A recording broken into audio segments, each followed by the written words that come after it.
Good morning, students. Now, from today, we are going to learn our second unit. In our second unit, there are 3 reads. The first is AutoFab technology. The second is Palanpur Youth Reinvent a Humble Watch. And the third is a poem, The Secret of Machines. Now we will start with our read 1. What is there in read 1? It is said, man is never satisfied with the things he has. માણસ પોતાની પાસે જે પણ કંઈક ભૌતિક સુવિધાઓ છે કે વસ્તુઓ છે એનાથી ક્યારે પણ સંતોષાતો જ નથી. He always thinks that this will be better than that. એ હંમેશા એમ જ વિચારતો હોય છે, આના કરતાં તો પેલું વધારે સારું હોય છે. એટલે જે છે એનામાં એને સંતોષ નથી. કંઈક નવું અને નવું એને લેવું હોય કે પછી ક્રિએટ કરવું હોય. The same thing constant we also thought in mind. અને એ જ બાબત આપણે પણ સૌ વિચારીએ છીએ. After all, we are also human beings.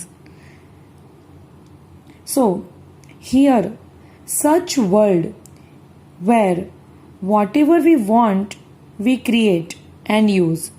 તો આજે આપણે અહીંયા એક એવી જ દુનિયાની વાત કરવાની છે કે જ્યાં આપણે જે કંઈ પણ ઈચ્છીએ છીએ, જે કંઈ પણ વિચારીએ છીએ, જે કંઈ પણ કલ્પના કરીએ છીએ એને આપણે સાકાર કરી શકીએ છીએ, એનું આપણે સર્જન કરી શકીએ છીએ અને એને ઉપયોગમાં પણ લઈ શકીએ છીએ. And it is called the world of autofab technology. અને એને કહેવાય છે the world of autofab technology. Autofab ટેકનોલોજીની આ દુનિયા. Now you have a question, what is autofab? કે આ ઓટોફેબ છે શું? So let me explain to you. તમને જરાક ડિટેલમાં સમજાવું. What is autofab? See, in Gujarati or in Sanskrit you have a topic, grammar topic, સંધિ છોડો અને સંધિ જોડો. અહીંયા પણ ઇંગ્લિશમાં પણ એ જ રીતે આપણે એ વર્ડને જરીક જોડવાનો છે, છોડી દેવાનો છે. ડિવાઈડ કરો the word into different words. પહેલું છે ઓટો. ઓટોનું ફૂલ ફોર્મ થાય છે ઓટોમેટેડ.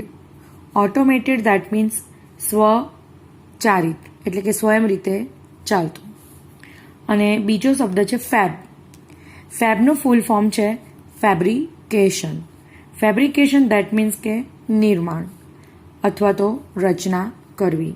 બરાબર છે? એટલે તમે સમજી ગયા હશે કે સ્વચાલિત નિર્માણ કરવાની જે પદ્ધતિ છે એને કહેવાય છે ઓટોફેબ ટેકનોલોજી. એક સિમ્પલ વસ્તુ છે કે યુઝ કરેલા પેપર, આપણે ન્યૂઝપેપરના જે યુઝડ પેપર હોય બહુ બધું આપણે શું કરીએ છીએ, પસ્તીમાં નાખી દેતા હોઈએ છીએ. પણ કેટલાક લોકો એ યુઝડ પેપરની પોલિથીન એટલે કે બેગ બનાવતા હોય છે અને બેગને અમુક જે લાઇટ વેઇટનું સ્ટફ હોય એ કેરી કરવા માટે ઉપયોગમાં લેવાય છે. તો તમે એ યુઝડ પેપરને પણ ઉપયોગમાં લઈ શકો છો. જાતે જ એ રીતની કાગળની થેલીઓ બનાવીને. તો આ શું થયું કે સ્વયં રીતે કલ્પના કરેલી વસ્તુનું તમે સ્વયં સંચાલિત કર્યું, એને કહેવાય ઓટોમેટેડ ફેબ્રિકેશન, એટલે કે ઓટોફેબ ટેકનોલોજી. આ હતું ઉદાહરણ એવું કે જેમાં તમારે તમારી જાતે જ વસ્તુનું ક્રિએશન કરવાનું. પણ કેવું હોય તો હસ્તકલા જેવું થઈ ગયું. અહીંયા ટેકનોલોજીનો સંપૂર્ણપણે ઉપયોગ કરવાનો છે. દેટ મીન્સ કે કોઈ પણ યુઝડ વસ્તુનો ઉપયોગ કરવાનો છે. ફોર એક્ઝામ્પલ, વોચ બગડી ગઈ છે, સેલ ખલાસ થઈ ગયા છે, તો આપણે જનરલી શું કરીએ કે સેલ લાવીને લગાવી દઈએ એટલે વોચ ચાલુ થઈ જાય. પણ કંઈક એવું થાય કે એકાદું કાંટો ઘડિયાળનો 3 કાંટામાંથી એક કાંટો નીકળી ગયો છે, હવે તમે યુઝ નથી કરતા, તો એ જ ઘડિયાળને તમે બીજી રીતે પણ ઉપયોગમાં લઈ શકો છો. કંઈક પણ ટાઈમ નહીં બતાવે તો કંઈ નહીં, પણ એને કોઈક સોના જારમાં મૂકી શકો છો, કંઈક પણ એને ઉપયોગમાં લઈ શકાય.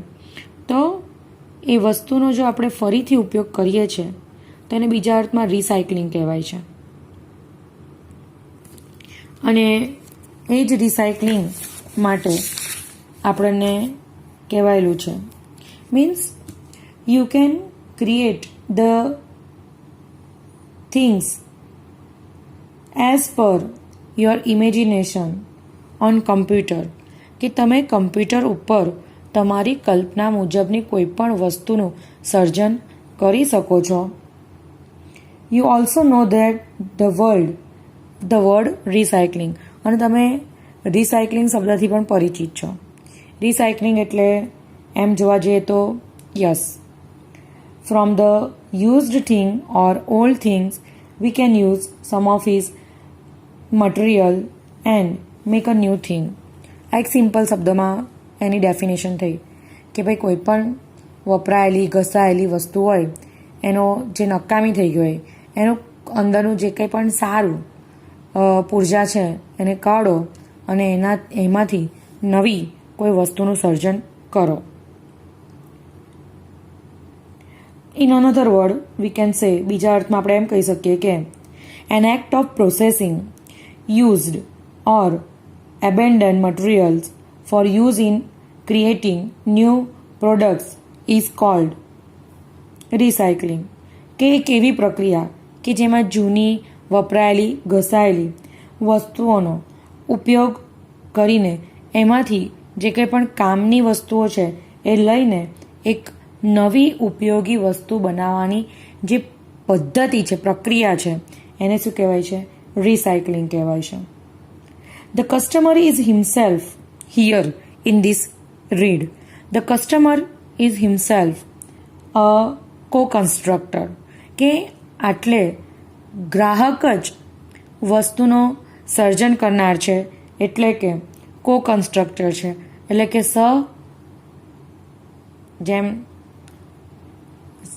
સર્જન કરનાર, એટલે કે બનાવનાર, ઘડનાર. એ પોતે જ કમ્પ્યુટર ઉપર ડિઝાઇન તૈયાર કરે છે અને પોતે જ એ ડિઝાઇનને મેન્યુફેક્ચરર્સને આપે. એટલે મેન્યુફેક્ચરર્સ એમની ઈચ્છા મુજબની વસ્તુ એમને બનાવી આપે, એટલે એ વસ્તુનું એ ઉપયોગમાં લઈ શકે. અહીંયા આગળ જવાબદારી ગ્રાહકની પણ એટલી જ બની જાય છે, માત્ર મેન્યુફેક્ચરર્સની બનતી નથી. કેમ? કારણ કે ડિઝાઇન કોણે આપેલી છે? ગ્રાહકે આપેલી છે. એટલે જવાબદારી કોની બને? ગ્રાહકની બને. અને જોખમ પણ કોનું બને? ગ્રાહકનું બને. મીન્સ હિયર 50-50 પ્રોસેસ ચાલે.